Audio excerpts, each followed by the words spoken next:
Haleluya. Shalom saudara, saya Pendeta Gelpinarta. Senang bisa kembali menyapa saudara. How are you today?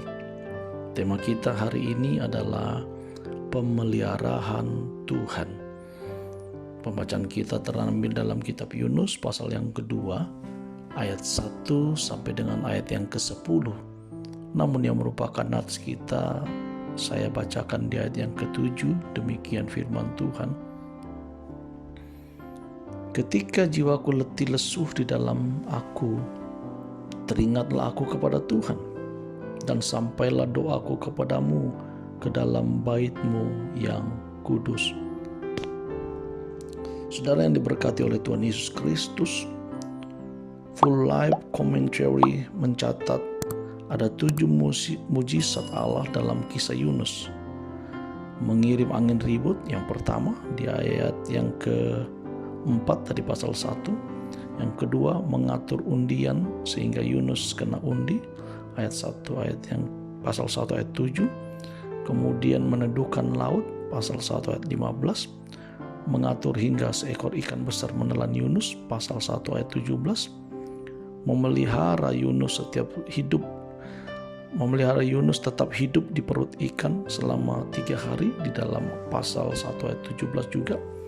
Membawa ikan itu menuju daratan dan memuntahkan Yunus ke darat di pasal 2 ayat yang ke-10.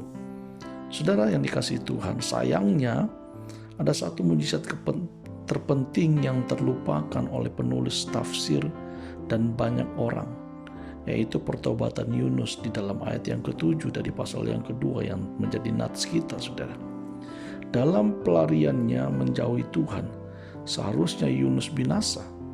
Bukankah ia telah bersikeras kepala, tidak mau menerima panggilan Tuhan, melarikan diri dari panggilan Tuhan?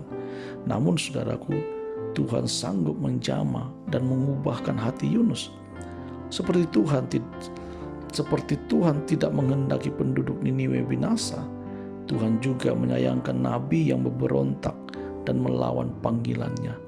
Dalam kesusahan Yunus, saudaraku, ternyata Allah bersamanya dan setia menjaganya. Ketika jiwanya letih lesuh dan terancam maut, doa Yunus tetap didengar oleh Tuhan. Keberadaan Allah hanya sejauh doa. Bukankah ini sebuah mujizat besar yang setiap hari selalu terjadi, yaitu pemeliharaan atas umatnya? Dia selalu menjagai agar umatnya tidak murtad dan binasa. Siapakah yang dengan kekuatannya sendiri sanggup memelihara iman dan kesetiaan kepada Tuhan?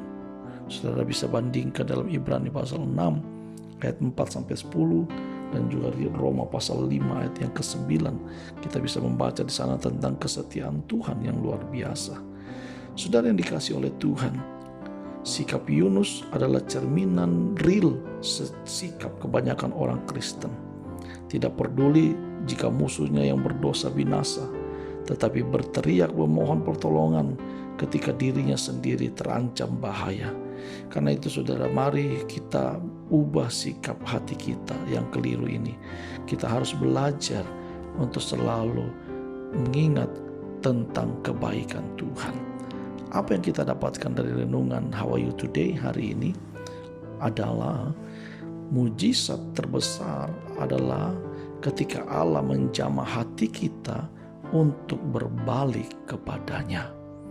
Jika saudara diberkati dengan renungan How Are You Today, saudara silakan memberikan komen, subscribe, like, dan menekan tombol lonceng.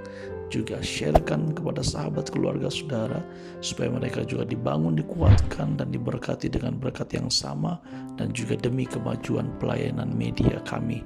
Saya Pendeta Gelpinarta. Tuhan Yesus memberkati. Amin.